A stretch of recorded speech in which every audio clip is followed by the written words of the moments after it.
without looking at that thing. Yeah. What do you think about it?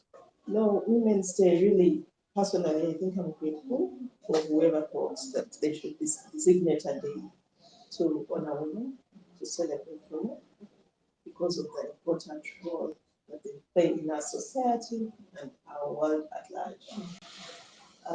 So it is a time to sit back. I think it gives us those opportunities to sit back and reflect on where women have come from and how much more support we need to give women so that we are able to have women in places of influence, women at the forefront of changing our world, um, because we know how history has evolved and the fact that they've come from far. If my grandmother would see me seated here, she wouldn't believe that this would be possible, because of what they were experiencing at the time. So we come from far. We still have a long way to go, but this day gives us an opportunity to reflect on this and celebrate the successes that we Wow. And talking about reflecting and thinking, what do you think when you gauge the journey that we have made as women? Do you think we have scored, or do you think we are still lagging behind? And if so, what do you think we should do? So, first of all, I believe the journey towards women's empowerment and emancipation started way long before either of us was born. Yeah, true. So there's this thing around us standing on the shoulders of the women who put themselves out there with confidence amidst threats, amidst challenges. Many were killed because of what we are enjoying today, and we can easily take that privilege for granted. Like, but because there are also voices that think that why are we even still having a day designated to celebrate women? But it's to remind us that there is a past that we have to appreciate and learn from, that there is a present that still needs to be ignited, but also there is a future that we need to plan for. So if you ask if we have moved miles, to me, I believe we have moved miles, and we still have a lot of work to be done, because one may think that having the affirmative action to have young women participate in education, but also reach the highest level that we have reached the mark. There are communities today, societies that still don't believe or still deny young girls an opportunity to education. There are still communities that believe that a boy child should be advanced further than also provide a similar opportunity to a girl child. There's still and also issues have evolved. So if previously it was an issue of the right to vote, then we evolved into a right to participate and be at the table. We got that. But now the issue is we have the numbers, but then the structures are not enabling enough, even those who are there. The political space in which voting happens is also not friendly for women. There's a lot of sexism in the space. There's so many things going on. The political scene requires a lot of money. We have not reached the stride of having all this resource to participate equally in electoral processes. There's been a whole mix and evolution of problems that we need to be dealing with, and also contextualizing them to our own current communities and societies, because what the European world is facing in the issues of issues that affect women is not what we are facing now. So I guess it calls for a different strategy for us to rethink, but also contribute onto that milestone that our four women that contributed to all this movement did, and now yes, our sisters contributed to this, and us restructuring and rethinking on what are our actual issues now that we gained a slot into education, now that we gained a slot into political participation, now that we gained a slot into economics, business, startups. what more has to be done and how have the problems evolved, because the oppressor also equally changes shades, one also changes strategies. So we can't still apply similar strategies used then in the now. There's a strategy around negotiation, because for me that I find it so profound, because I don't think anybody is going to give you a seat to get for free. Yeah.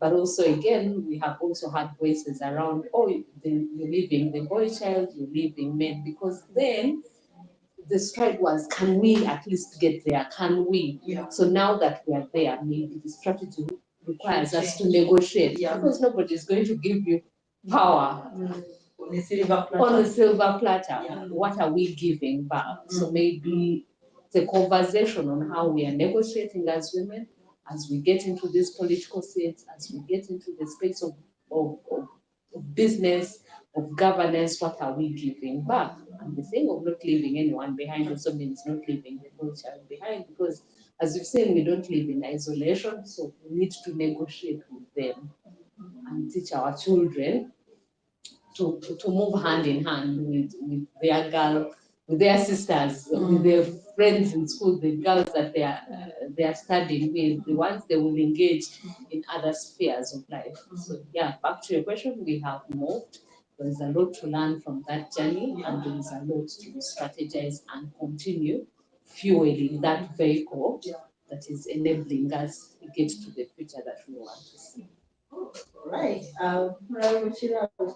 You're into politics, and we have seen it before, like the European women talking about representation being there, but being unable to influence and have the power to change things. What is your take on that?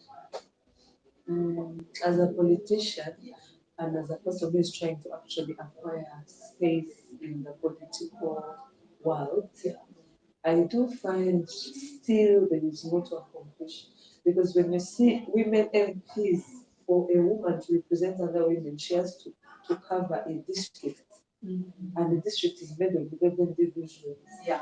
Then 11 men, where 11 men cover, one woman should cover. So we have been given an opportunity, but it seems like an impossible task. If it's hard, very difficult for a man to acquire constituency, how hard will it be for a woman to acquire 11 to believe in her? They don't know her. There are some people ask me, you're a woman, why did you stand for woman MP for Kampala? Why did you stand for why did you stand for Nakawa East, the seat for men? And I am left with this explanation. I don't want to commit to an area so big that even what I pledged to do, I will not be able to accomplish. Because I cannot promise women in Rwanda, Kawe, Pemaki, the center, Nakawa, and you tell me that I will be able to give back to all those women? I doubt. So I wanted an area that I can manage. So I feel like, yes, we've been given a voice, but we have to overstretch to actually deliver. And that being said, I come back to your question, which says, why is it that we have the numbers but we're not being effective? If one woman is to take over the whole district, first of all, it is difficult for a quality woman to be the one to be selected. Because I always say that position of woman MP, you have to either be a celebrity or be helped by a party wave or be sponsored by rich men. So chances of us getting the kind of woman that will give the right representation in parliament is the chances are very narrow. So even the criteria to which we select these women discourages the quality that we shall get. And with that being said, that's why we shouldn't ask ourselves that, hey, we have the number. Again, the question comes in, how do you acquire this position? Once you just spend a lot of money. And once you acquire this position, whoever pays you is your Lord. Yeah. And you are now having another host who is not the women that sent you. So in a way, you lose focus and you're not the problem, but the criteria, the system, everything is wrong from the onset. Even if you go with a pure heart, you are forced to bow in order for you to return next time. So We need to change all those narratives in order for us to get the quality of people and to make sure that these people know who their boss is. Their boss is women, their bosses are teenagers, teenage girls, their bosses are daughters who are being born right now, not the money they put into energy. And with that, to that end, I want to tell women, we are each other's keepers. We are each other's keepers. Men have manipulated women's decisions for long. There is no way a man is going to tell me I'm beautiful and whatever he says after that, I do what he wants. Just because they are saying, and these men know. They know that all you have to do is to say what a lovely dress, and the rest is history. Whatever he says is good and safe. So they know how to manipulate our decision. Women, we need to choose leaders that represent who we truly are. Let us not be manipulated by the opinion of men in our neighborhood. Not that men are our enemies, but they have a different interest in us because we are totally different from men, as in interests, as in even challenges. Because now for us, we are most times left with the responsibilities of men and women, which will execute excellently in my opinion. I feel like men who are left with both responsibilities behave terribly vis-a-vis to women. Yeah, that's true. That's Absolutely. We need to know that our problem is different from this man's problem next to me.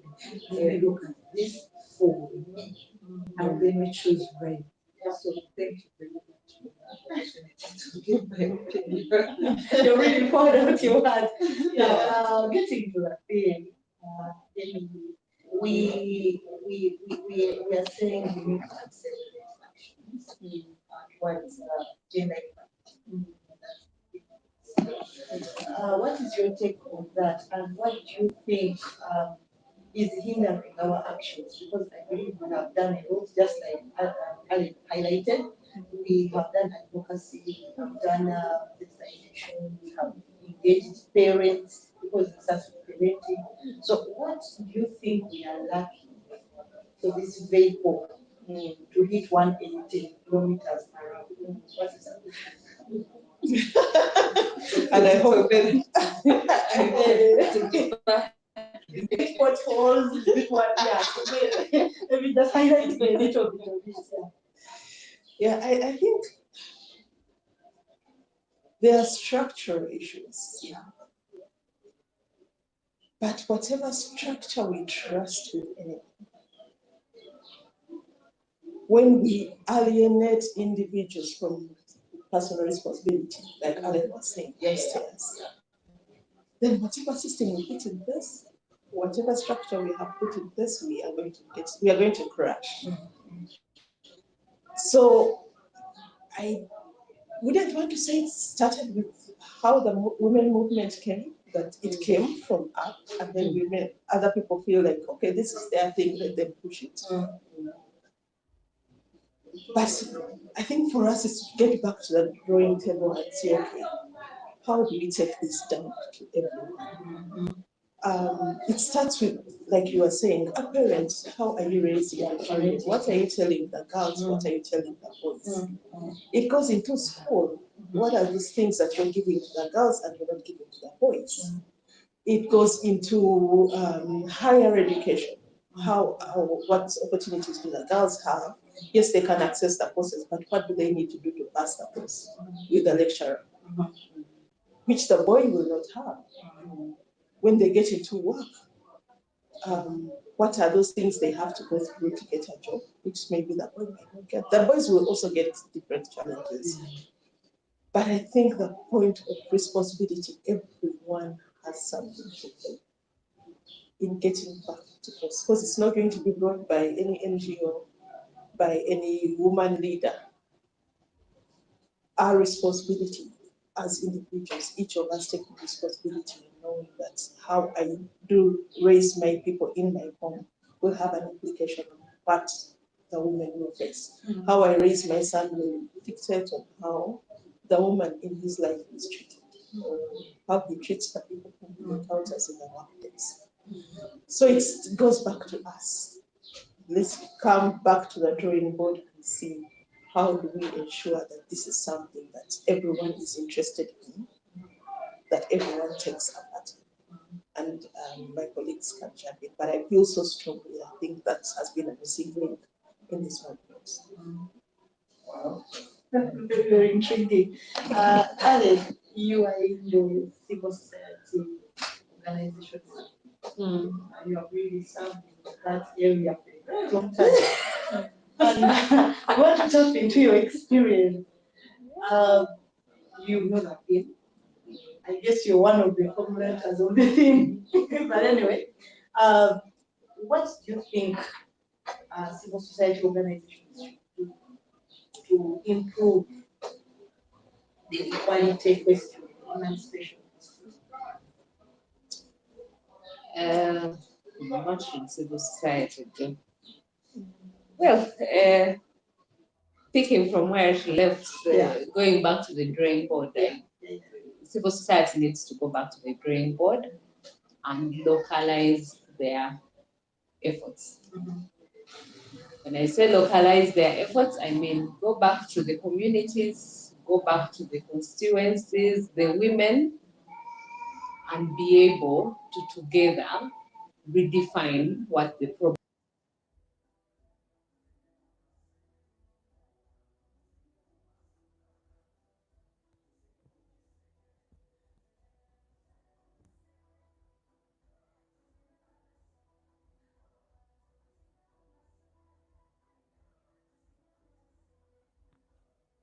Diana, could you call for me, Brian?